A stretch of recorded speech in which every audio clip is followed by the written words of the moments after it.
Okay, stop. There's a story that I got told which I call Blue Billy and the Belching Bucket of Blood. And a friend of mine called Nick one day was going out with a friend of his when they were 14 on the cycling. And Nick was going down the road with his friend behind. And he saw a pothole, so he swerved to avoid it. But his friend behind was far too close to actually avoid it. So he went into this big rut. He got thrown off to the right on his bike. And he hit an oncoming Range Rover that was coming the other way, which hit him like right on the head and knocked him off the bike. But he looked okay, and he was knocked out. And the Range Rover totally freaked out. The guy who was driving it and said, "I'll go get help." So he goes off to get help. And he sat his friend up, who's called Billy, on the side of the road. He was just blinking. And looking very confused and kind of dazed and not quite there. So he was like, "Hey, are you okay? Are you okay?" Kind of make him feel calm, because he'd just been hit in the head with a Range Rover. And after a while, he was wearing a white t-shirt. It started to kind of ripple, and it was rippling in a really weird way. And he was quite confused by it. He was looking, he didn't know what to do. And Billy belched hot blood all over him, and then just passed out. And apparently he was dead anyway. He was already dead from the Range Rover. That reminds me about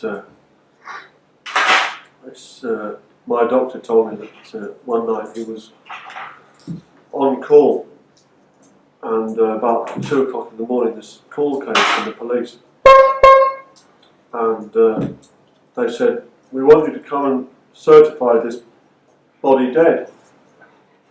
Dead body? We want you to come and certify this body as dead. Right. You need a doctor to certify a dead body. So he said, "Oh God." So he went out and he drove to this little cottage out in the country. And he walked in the door, the police showed him through to the front room. And there was this girl, and she looked like she was just asleep in the armchair by the fire. Bless her. And he thought, what's wrong here? So he walked round and he saw that half the girl's face was just missing. In fact, half her head was just missing, the other side from where he walked in. And there was a pyramid of blood on the floor, where her head dripped down. And what had happened was a pyramid of blood, dry blood, it was dry. And what had happened was that the child that she was babysitting for, the 5-year-old son of the house, had been showing her his father's shotgun. And obviously she was, somehow he got it to point at her head and he pulled the trigger. And so half her head was missing. And the child was upstairs shivering. Shivering. Fucking hell.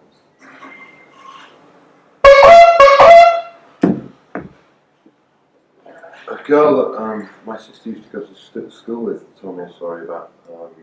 She said one day she was in the house and her father was crawling around on his knees on the floor, messing around. She was like leaping on his back, having a really great time, so she kind of got on his back and just messing around and Like horses. Playing horses, yeah, exactly. And he started coughing and kind of collapsed. And he crawled underneath the sideboard. What, a buffet? The sideboard. And just kind of laid there. So she crawled in there, she was 6 at the time. She got him, she pulled him out. When she pulled him out, all this black stuff just came out of his mouth. He was just lying there. She just thought he was dead. So But she didn't know that. Well, she thought he was dead. I didn't believe it, but thought it. Thought he was just playing. Well, they were playing horses, so she bounced in that. So he goes out, so she runs to the door, and her mum's saying goodbye to a neighbour who'd just been visiting the house. So she grabs her mum and goes, "Mum, Dad's dead, Dad's dead." So mum goes, "Don't be stupid," and send her away. She goes, no, Dad's dead, Dad's dead. So eventually Mum comes and has a look and goes, oh my God. And like says to the taller kids, get upstairs. So 2 sisters were there as well. They all go upstairs. Mum goes back out, calls the ambulance, and she said she remembers watching the ambulance come and take the body away when he was dead. And she said that she was only 6 and she just remembers being really excited that an ambulance was coming. It's a weird one.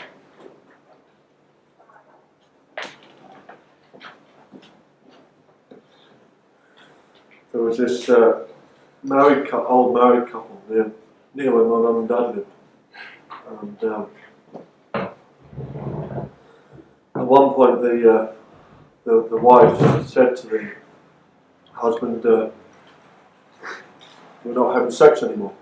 We're not going to have sex anymore. I've gone right off you.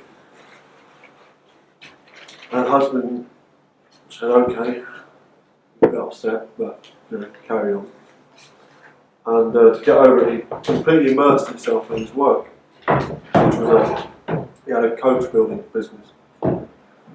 Just worked all hours of the day. Building coaches. Well, car repairs, coach repairs, that sort of thing. And then, he was quite fine, no sex, working away. And then gradually, what happened was he met this young girl who took quite a shine to him. So he started up a relationship with her.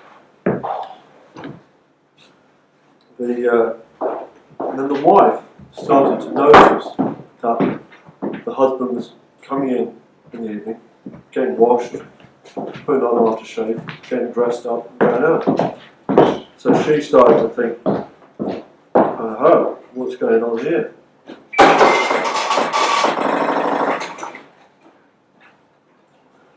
So she started to do herself up a bit. She went to a fitness farm, she had her face done, she started taking a real interest in her appearance again. She tried getting back. And of course, by this time, he found a younger woman, so he wasn't at all interested in any of her, attempts. And then it eventually got to the point where the wife said, okay, if you go out tonight, I'm going to kill you. And the bloke said, don't be stupid. As you would. I'm going out, you're not stopping me, I'm going out. So he went out, and he came back later that night. The house was dark. He opened the door, couldn't turn the light on. He went up the stairs, and he got to the top of the stairs, and his wife was waiting for him with a shotgun to blow his balls off. And she pulled the trigger, blasted his groin and testicles away. He went to hospital, he was still alive, went to hospital, and he was operated on. They tried to get all the pellets, and he was in hospital for some time until he died.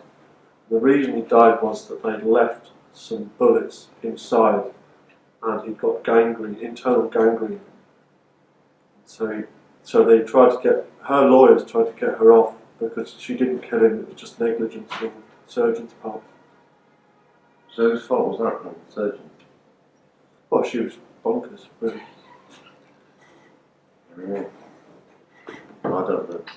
So they didn't send her to jail. I know that. Gary Hume told me a funny story, well it's not funny. About a guy he said he was walking down the street one day.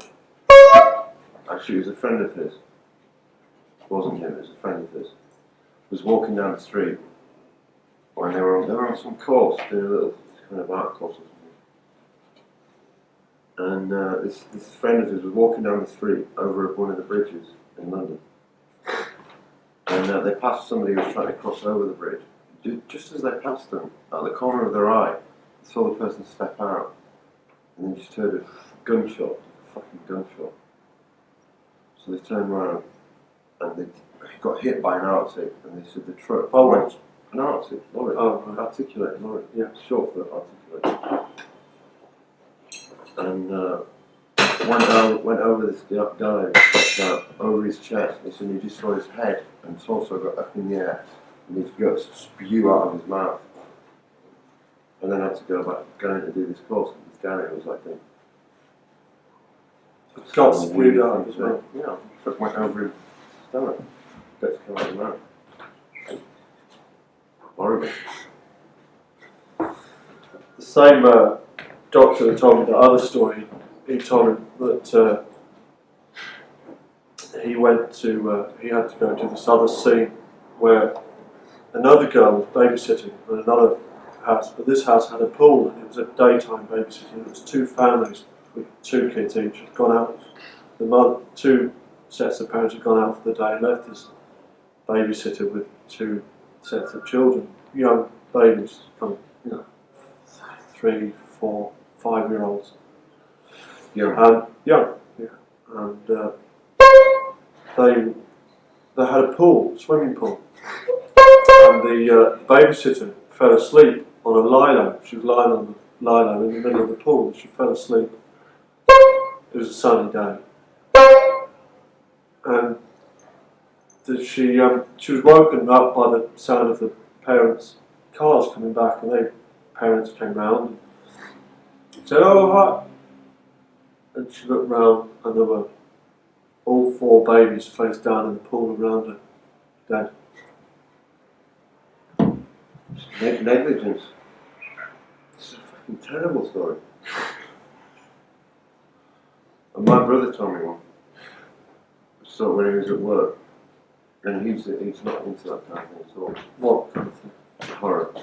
But he said he used to work at a French polisher. So they had this wood workshop, and he was working on this. There was a guy in the wood workshop working on a circular saw. He had a massive, huge piece of timber. It was about A killer saw, or circular saw. saw. A circular saw. And it was a piece of wood, I don't know, about 18 feet long. Long, very long. And he was pulling it through the saw on his own, pushing it through. You know, you push it through. Yeah, you push it through. And behind him, where the wood was, it cracked off with a really big splinter. But it didn't actually break off; it just cracked with the weight of the wood. And the splinter went into his elbow and started pulling him along with it. Like went in a little bit and started dragging him along. So he had to go with it. Because, you know, the saw was pulling the wood in. So he They're went ferocious, those saws. They don't mess about it, sure. So he was pulling the wood in. And he got really dangerously close to the saw, so he thought, I've got to get off there. And it was stuck in his arm, so he couldn't get his arm away. So he thought, I know what I'll do. Yank my arm back onto the splinter and then snap it off. Which is the only way I can do it. So he yanked his arm back and got the splinter right up into his arm. And he couldn't snap it off, and he just pulled it right through. And he cut his 2 fingers off right across there. And I said to my brother, what did he do? And he said his fingers just plopped on the floor, and there was blood all over the place. He'd never seen so much blood in such a tiny amount of time. I said, what did you do? And my brother, who's not squeamish, who is squeamish, or isn't, I don't know. No, I don't think he is. But he just said, I just threw up. And he said the foreman came in and went, oh my God, ran over to the first aid box, got a surgical glove, picked the fingers up, popped them in, and popped the glove on his hand. Went to hospital, got it stitched on. He was alright. That's kind of happy one. The hand was working. I mean, it works. He's got a scar, you know, like a line on both sides like that. They sewed it on. Incredible. It's true. It's a true story. It's my brother. Well, yeah, I had a friend who was coming home quite late one night, and he got a black cab to take him home. And they were driving along in the cab down this dual carriageway. And they saw this guy, was obviously drunk, a pedestrian, walking down the pavement, zigzagging down the pavement, like lurching towards the road, lurching back again. lurching towards the road, I've done lurching that. back I've again. done that. It could happen to any of us. Anyway, they passed him, and my friend who was in the black cab didn't think anything more about it. But the guy said, my friend said, "Oh," to the cab driver, he said, "Can you just drop me off here? This bus lay by, so I want to walk the rest of the way home." So the cab pulled over, and my friend got out and was paying the cab driver, and he just happened to look back, and it pulled up behind them in the bus lane was this Range Rover. Another Range Rover. Range Rovers seem to feature a lot, and the Range Rover looked rather strange. It had a big dent in the roof, and the windscreen was completely smashed in. So he walked towards it to investigate, and there were these two guys standing beside, just looking at it, and sticking out of the windscreen onto the bonnet were two legs. And the guy thought, "Oh, hold on, this is a trick, this is like a joke, this is a setup to make it look like some kind of horrific accident." And as he got closer, he was suddenly hit by this wall of stench, which was a mixture of shit, piss, innards, and burning nylon. So then he realised it wasn't a joke, it was actually that this Range Rover had hit the guy that had been zigzagging down the pavement at 60 miles an hour. The Range Rover was going, well, they found out later that the Range Rover was probably going about 60 miles an hour.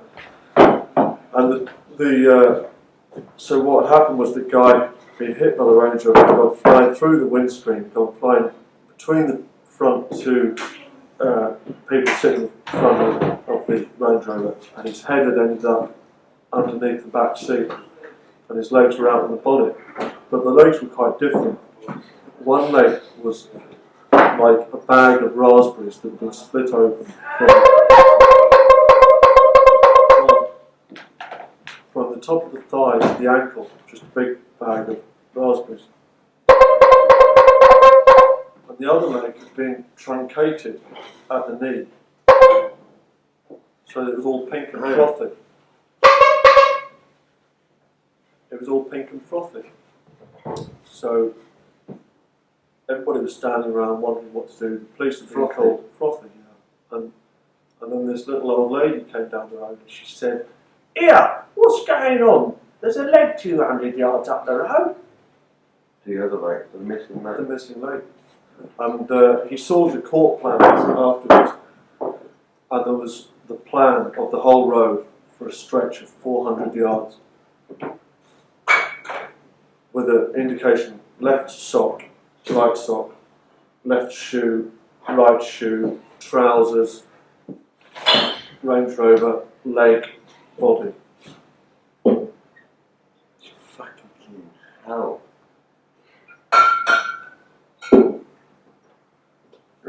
A friend of mine called Marcus told me about the story. But he said he was outside the Pompidou Centre in Paris, and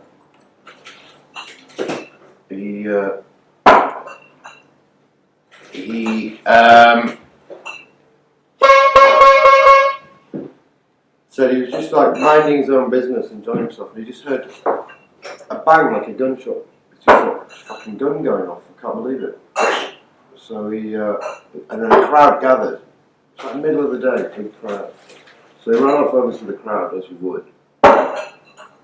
Pushed his way to the middle to see what happened, thinking somebody had been fucking shot.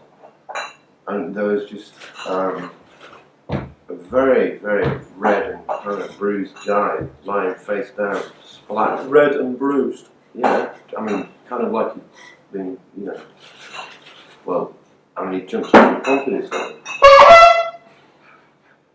So he was kind of flat out with like blood and stuff. But he said the noise was the thing that got me. How How did he describe the noise? Like a gunshot. He said it was like a gun going off. He was convinced it was a gun. And it was a guy. But I heard somebody tell me something. They heard somebody fall off a building. It sounded to them like a haversack full of jelly and bricks had been thrown off the top of the building. That's what it sounded like when it hit the ground. That's probably sounds like a gunshot as well. I know this girl called Gillian. She told me a story where she was waiting on the underground for a train, and it was quite a packed platform.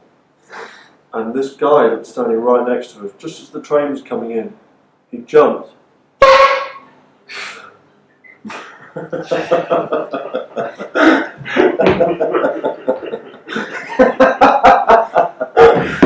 No, tell the story, come on.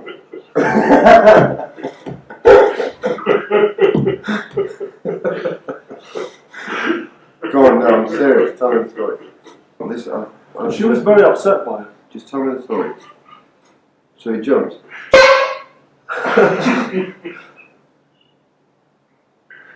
He jumped.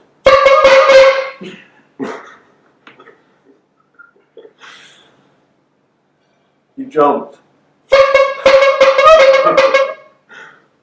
Come on, what do you Once.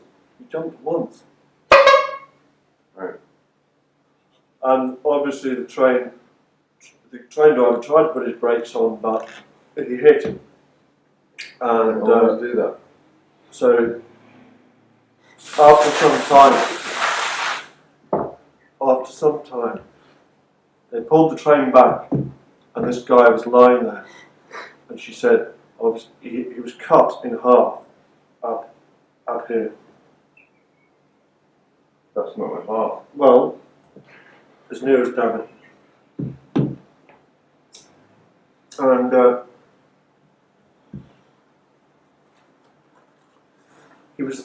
his eyes were still rolling, and she said there were big holes in him where the hot oil from the brake fluid, from the brakes of the train, had dripped onto him.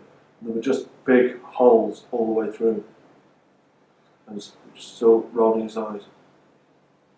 And she saw it. She saw it. He was standing right next to her when he jumped. Gillian.